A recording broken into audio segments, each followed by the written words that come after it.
শখের বশে বিদেশি ফল স্ট্রবেরি চাষ করে এখন মাসে আয় লাখ টাকা।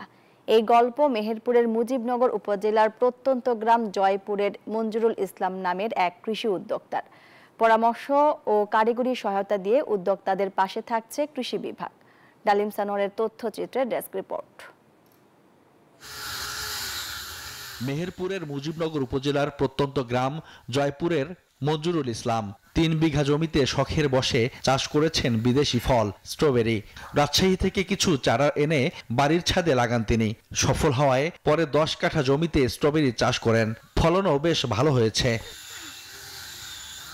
তার জমি থেকেই স্ট্রবেরি কিনে নিয়ে যাচ্ছেন ব্যবসায়ীরা। তার উৎপাদিত 1 কেজি স্ট্রবেরি কিনতে হলে গুনতে হবে 5 থেকে 600 টাকা। মাসে লাখ টাকা আয় করছেন। বান্ডেল থাকলে প্রতি সেনমানিতে টাকা বাঁচবে। বিকাশ সেনমানি বান্ডেল কিনে জিতুন প্রতি লেনদেনে।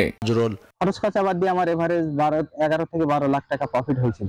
এবছর কেবল তো শুরু স্টার্ট তো দেখা যাক, আল্লাহ যদি মুখ পান চাই এখান থেকেও 20-30 লাখ টাকা হবে বলে আশা করি। আমরা এখান থেকে যা কিনে নিয়ে যাই, ওখানে গিয়ে 10 টাকা করে লাভ করি, মালটা আমরা বিক্রি করি। দেখি দুই ভাই আমরা চেষ্টা করছি যে কিছু চারা রোপণ করে আমরা আবাদ করার জন্য। চাষটা মূলত আমার শেখার কারণে এখানে ঢোকা, যে সবাই সব রকম চাষ করে, আমি দেখি না কিছু সফল অর্জন করতে পারি কিনা।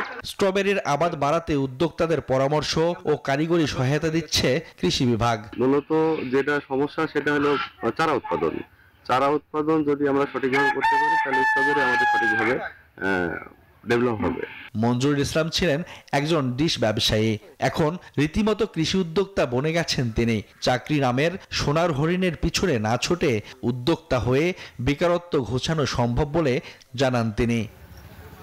সোয়াইব শামীম, নিউজ 24।